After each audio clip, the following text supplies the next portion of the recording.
Welcome to a very different video on the channel. We're actually going to be reacting to a YouTube video made by Super Horror Bro, who's big on the horror community. And he's got a video here that I want to see. It's called The Most Exciting Horror Game Still Coming to 2022. So let's check it out. Hey guys, Super Horror Bro Mike here. Hello, bro. In today's video, we are going to take a look at horror games I'm excited to cover over the next few months before we close the curtain on the year 2022. Sounds good. Recently, we've experienced a bit of a dry spell on the horror games scene with very few notable releases, which has led me to slow down a little on my uploads and coverage. True. This is soon to change, however, as the fall and winter months are looking jam-packed with horror titles from developers both big and small. Yeah, video, I can't remember the last. What was the last game we played that was like a big horror game, like well known? I've been playing. I play a lot of indie ones. I'm going to walk you through a selection of upcoming horror games that I'll be covering on the channel in the months ahead. Fill me in. So sit back, relax, and let's look to the horizon as we check out some exciting games coming soon. Can't wait. Let's go. Scorn! Now, I'm definitely playing this. I'm definitely playing this. The imminent release on today's rundown is Scorn from developer Ebb Software. Originally announced via a Kickstarter campaign many years ago, Scorn has since grown in both ambition and budget, and is now finally releasing on October 14th, This game looks absolutely... 2022. Nah, this game actually looks horrific. Like... Story details have been kept vague, and most Look of at the game's it. narrative is shrouded in mystery.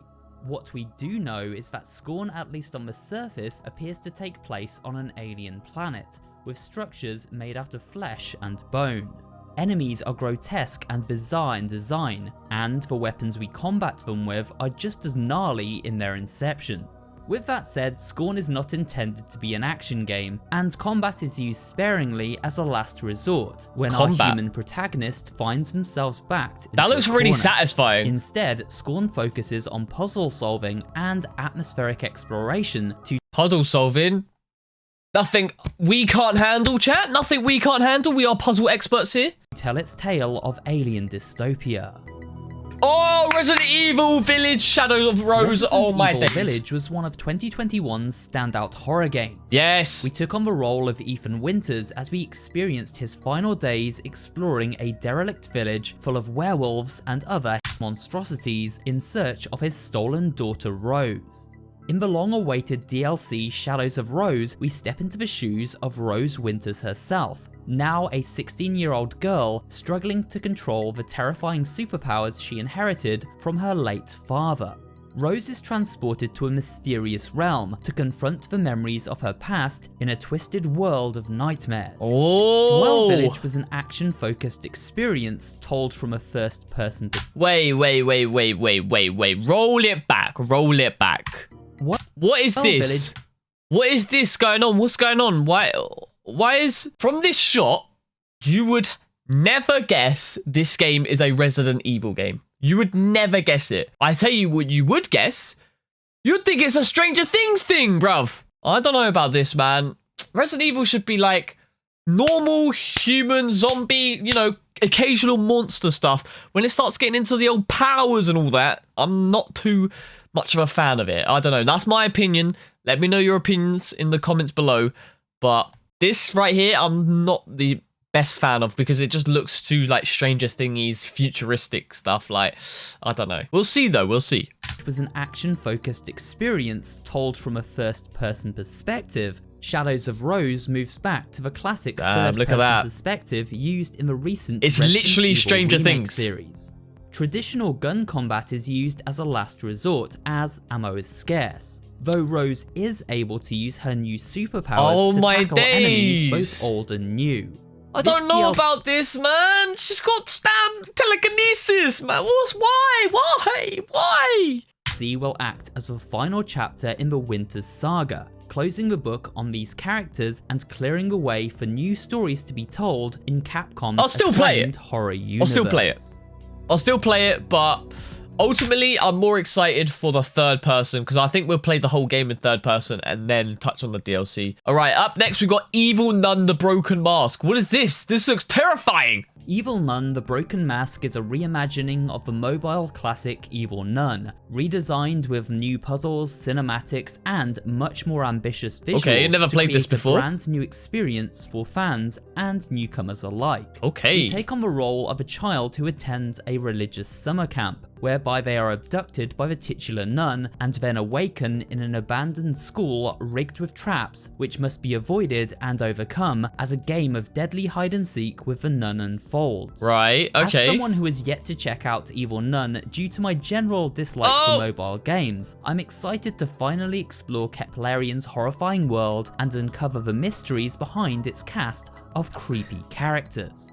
Okay, so my opinions on this is that usually a mobile game being converted to a PC game is a bit scary. It's a bit scary because I evidently might go really badly. But it can work. It can work. It has potential. We'll have to see. It seems like nothing too ground like changing, just a game of like hide and seek kind of thing. Hide from the guy, do this thing, you know. But we'll see. We'll definitely check it out. All right, it's coming out on Halloween. The Dark Pictures anthology, The Devil in Me. Fourth in the Pick Your Own Path horror anthology, The Dark Pictures, The Devil in Me pits a group of documentary filmmakers against a torturous killer after he tricks them into booking into his hotel. I've never played this game. Like, apparently it's really good, chat. Should we play this game? Yes or no? Because apparently this game series is a series. This one's good, but it's a pick your path kind of like, I don't know. I thought it was like kind of like, what's that game called? There's another, it's like Quarry type. Yeah. What's the other one? There's the original one. A Blue Skull. Until Dawn. That's the one. Until Dawn. This game is kind of like Until Dawn. I've never seen. I'm not too big of a fan of Until Dawn. Well, I don't know how to think. Like, do I play as... I never know how to, like... If I have loads of options in a game, I get panicky because I never know if I should think as me, Alex, or I should think as what would be best for the character. Like, I don't know what kind of arcs there is. Like, it's just too much for me to comprehend. I don't know. I get choice anxiety. It's a real thing, boys. Themed after infamous serial killer H.H. Holmes' Murder Castle. The catch is that this isn't simply a replica. The entire building is a functional murder hotel, full of deadly traps and danger around every corner. It's now up to the hapless documentary crew to find a way back out of this hotel in one piece, and as always with these cinematic horror games, how these characters end up leaving the hotel comes down to the choices we make along the way. Yeah. Developer Supermassive Games have been responsible for some highly compelling and fun games over the past years that play out as if we're taking part in our very own horror movie. So I'm definitely keeping an eye on The Devil in Me, which launches this November. We'll see if we play it. Maybe not. What's this? Hello Puppets Midnight Show. Long-time viewers will perhaps recall my coverage of the original Hello Puppets, which released in late 2019 What's this? as a VR-focused comedy horror experience. VR? It was a short yet often hilarious and inventive stealth and puzzle-focused tale of puppets brought to life and now out for blood. Taking It's kind of like a Poppy Playtime kind of game. place in an abandoned TV studio, where many of the show's original crew had been claimed by the very figures they used to puppeteer. The prequel story Midnight Show is due for release in 2022, and judging by developer Otherworld Interactive's recent marketing push, it seems the wait may soon be over. Hello Puppets Midnight Show drops VR support in favour of a more traditional hide-and-seek horror experience, as we step into the shoes of showrunner So like, Hello Neighbor. When is horror games going to do something new? and discover how he accidentally brought his own puppet creations to life. While Hello Puppets Midnight Show doesn't have a firm release date quite yet, the developers have confirmed it's coming this fall. It's literally called Hello Puppets. What's this? Mr. Hops Playtime. Mr. Hops Playhouse 3 is the next entry in the popular retro-style indie horror series from UK-based developer Moonbit. Oh, UK. It continues the story of Esther and her friends from the Blacklands Manor orphanage, as they are Not my type of game. This doesn't look like my type of game. haunted by a demonic entity who hunts them with a collection of killer toys headed up by the titular Mr. Hop.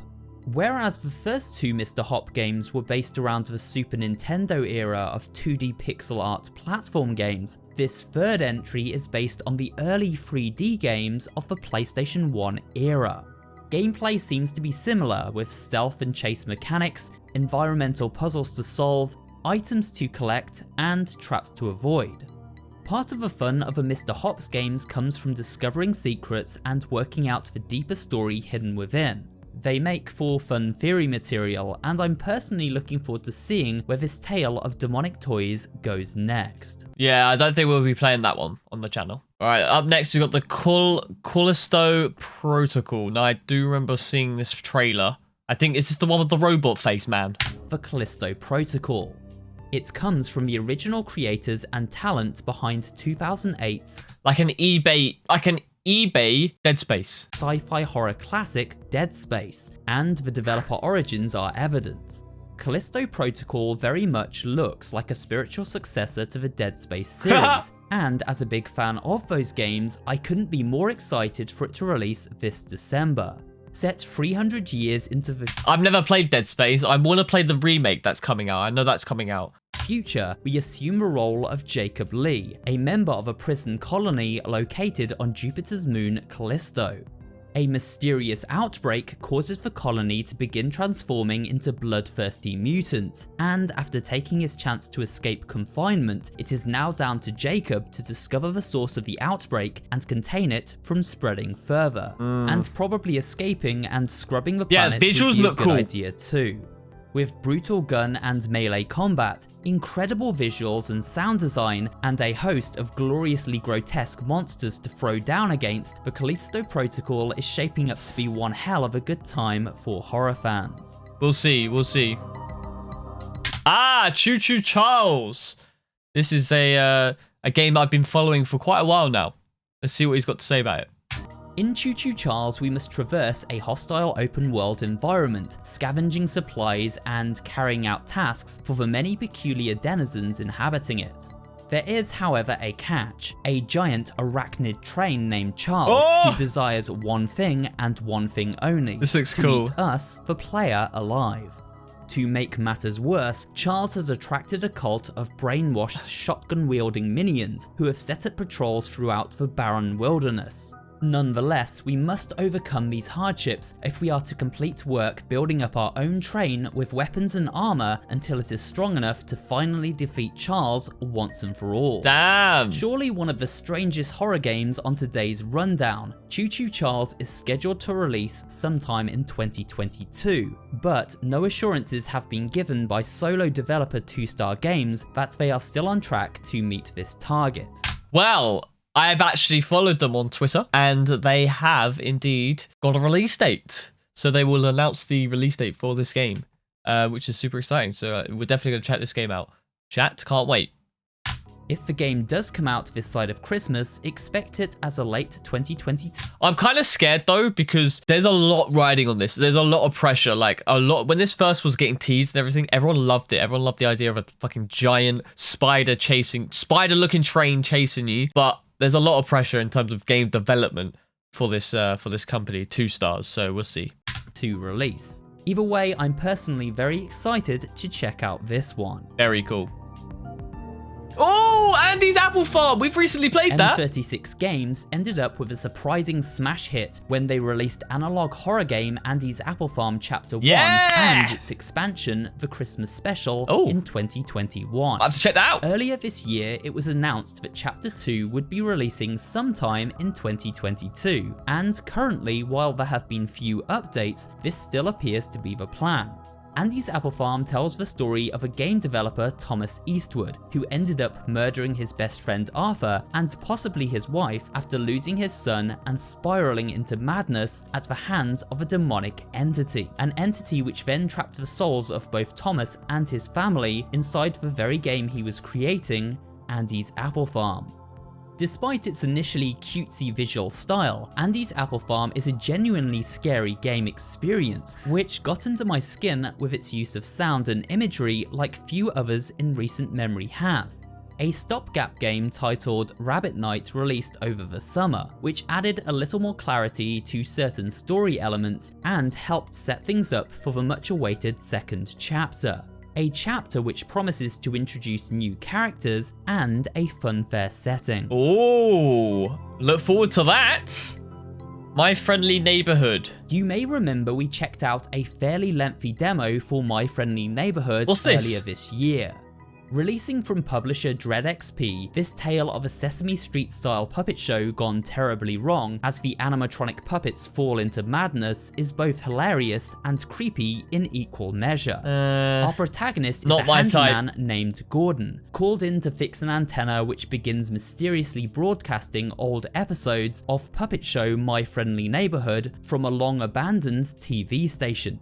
However, upon arriving, Gord gets more than he bargains for, as killer human-sized puppets are on the rampage. That was kind of cool. Mixing non-linear survival horror gameplay, unique educational-themed weapons, challenging puzzles, and a colourful cast of characters, My Friendly Neighborhood stands out above a sea of similar horror games. Judging by the demo, it's going to be equal parts funny and scary, with a focus on classic survival horror game design and fun shooting mechanics that reminded me of retro FPS series Time Splitters. The game is planned for a 2022 release. Okay, now you said the word Time Splitters, I'm playing this game, man. I'm playing it. If it feels like that, I'm playing this. With no recent updates, it seems likely it may end up releasing next year. Still, we can keep our fingers crossed. Fingers crossed. Nice. If you want to watch the full video without my silly commentary over, I will link his video in the description down below.